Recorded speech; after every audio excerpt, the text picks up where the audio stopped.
Hello guys, आज हम हिंदी में दैनिक पाठ्य योजना बनाएंगे जिसमें हमारा विषय होगा हिंदी और दिनांक जिस दिन हम ये पाठ्य योजना तैयार करेंगे। कक्षा होगी 8 और कालांश होगा 5वां। समय 30 मिनट। इकाई का नाम है संधि और प्रकरण होगा वृद्धि संधि। फिर होंगे विशिष्ट उद्देश्य। सामने होगा अपेक्षित व्यवहारगत परिवर्तन, ज्ञानात्मक उद्देश्य, विषय वस्तु का ज्ञान, छात्रों को संधि के अंतर्गत गुण वृद्धि संधि का अध्ययन कराना, भाषा तत्वों का ज्ञान, वृद्धि संधि युक्त नवीन शब्दों का प्रयोग कर सकेंगे। कौशलात्मक उद्देश्य, छात्रों में व्याकरण सम्मत भाषा का प्रयोग करने का कौशल विकसित हो सकेगा। छात्रों में कम से कम शब्दों में अधिक भावों व विचारों को अभिव्यक्त करने का कौशल विकसित हो सकेगा। छात्रों में शुद्ध, स्पष्ट एवं प्रभाव उत्पादक भाषा का प्रयोग करते हुए अपने विचारों को लिखित व मौखिक ढंग से अभिव्यक्त करने का कौशल विकसित हो सकेगा। फिर होगा रुच्यात्मक उद्देश्य, छात्रों में व्याकरण के नियमों को जानने की रुचि विकसित हो सकेगी। छात्रों में वृद्धि संधि युक्त शब्दों का संग्रह कर उनका विश्लेषण करने की रुचि विकसित हो सकेगी। फिर होगा अभिवृत्त्यात्मक उद्देश्य, छात्रों में व्याकरण सम्मत भाषा का प्रयोग करने की अभिवृत्ति का विकास हो सकेगा। छात्रों में वैज्ञानिक दृष्टिकोण का विकास हो सकेगा। फिर होगी शिक्षण विधि एवं प्रविधि, आगमन निगमन विधि व प्रश्नोत्तर विधि। सहायक सामग्री में होगा खड़िया, झाड़न, श्यामपट्ट, विशिष्ट होगा संकेतक, चार्ट आदि।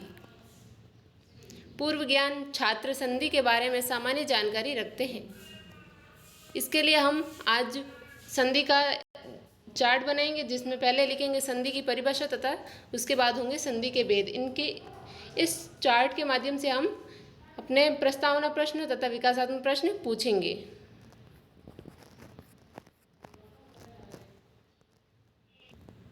विकासात्मक प्रश्नों की संख्या 5 से 4 रख सकते हैं। पहला हमारा प्रश्न होगा चार्ट में क्या दर्शाया गया है। छात्र उत्तर देंगे संधि। संधि किसे कहते हैं? छात्र उत्तर देंगे दो वर्णों के मेल को संधि कहते हैं। संधि के कितने भेद होते हैं? संधि के 3 भेद होते हैं। स्वर संधि के भेद बताइए। वृद्धि संधि, गुण संधि, दीर्घ संधि, अयादि संधि और यण संधि। वृद्धि संधि से आप क्या समझते हैं? जिसमें छात्र निरुत्तर हो जाएंगे तथा हम अपना उद्देश्य कथन कहते हुए अपने पाठ को आगे बढ़ाएंगे। आज हम हिंदी व्याकरण के अंतर्गत वृद्धि संधि के बारे में गहन अध्ययन करेंगे।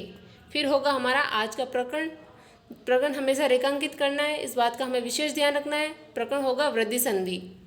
फिर होंगे हमारे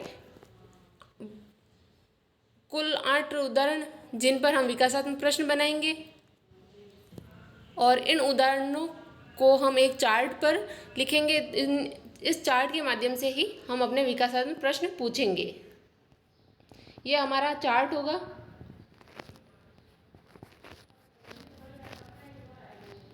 पहला हमारा एक उदाहरण होगा जिस पर विकासात्मक प्रश्न होंगे। परमात्मा की भक्ति परमेश्वरीय का साधन है। उपयुक्त वाक्य में रेखांकित शब्द कौन सा है?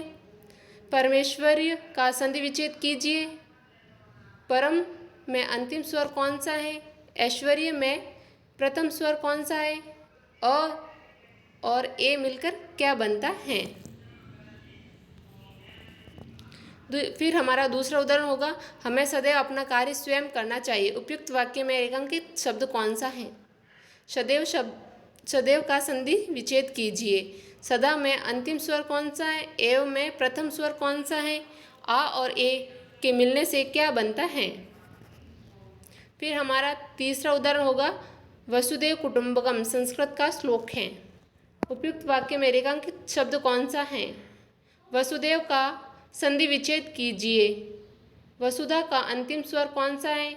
एव का प्रथम स्वर कौन सा है? आ और ए के मिलने से क्या बनता है? फिर हमारा होगा चौथा उदाहरण संस्कृत स्वैच्छिक विषय है। उपयुक्त वाक्य में रेखांकित शब्द कौन सा है? स्वैच्छिक का संधि विच्छेद कीजिए। स्व का अंतिम स्वर कौन सा है? ऐच्छिक का प्रथम स्वर कौन सा है? अ और ए के मिलने से क्या बनता है? हमारा अगला उदाहरण होगा, वनौषधि वनों से प्राप्त होती है। उपयुक्त वाक्य में रेखांकित शब्द कौन सा है? वनौषधि का संधि विच्छेद कीजिए। वन में अंतिम स्वर कौन सा है? औषधि में प्रथम स्वर कौन सा है?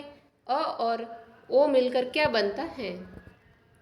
हर माता पिता पुत्रेषणा रखते हैं। उपयुक्त वाक्य में रेखांकित शब्द कौन सा है?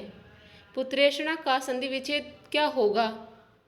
पुत्र का अंतिम स्वर कौन सा है? एषणा का प्रथम स्वर कौन सा है? अ और ए मिलकर क्या बनता है? राधा कृष्ण की प्रेयसी हैं। उपयुक्त वाक्य में रेखांकित शब्द कौन सा है? प्रेयसी का संधि विच्छेद कीजिए। प्रिय का अंतिम स्वर कौन सा है? एशी का प्रथम स्वर कौन सा है? अ और ए मिलकर क्या बनता है? फिर हमारा लास्ट उदाहरण होगा, मोहन परम हितैषी हैं। उपयुक्त वाक्य में रेखांकित शब्द कौन सा है? हितैषी का संधि विच्छेद कीजिए। हित का अंतिम स्वर कौन सा है? एशी का प्रथम स्वर कौन सा है? अ और ए मिलकर क्या बनता है? फिर हम श्यामपट्ट कार्य करेंगे। जो हमने आज जिन उदाहरणों को चार्ट के माध्यम से समझा है उन्हीं का हम संधि विच्छेद श्यामपट्ट पर करेंगे ताकि बच्चों को अधिक स्पष्ट हो सके। पहला हमारा उदाहरण होगा हितैषी, हित धन एशी, जिसमें अ प्लस ए बराबर दीर्घ ए। प्रियसी, प्रिय धन एशी, अ धन ए। पुत्रेषणा, पुत्र धन एषणा, अ प्लस ए दीर्घ ए। स्वैच्छिक, स्वधन ऐच्छिक, अ प्लस ए बराबर ए। परमेश्वर, परमेश्वर्य, परम धन ऐश्वर्य, अ प्लस ए। सदैव, सदा धन एव, आ प्लस ए दीर्घ ए। फिर होगा हमारा नियमीकरण। अब हम दूसरा चार्ट लगाएंगे नियमीकरण का।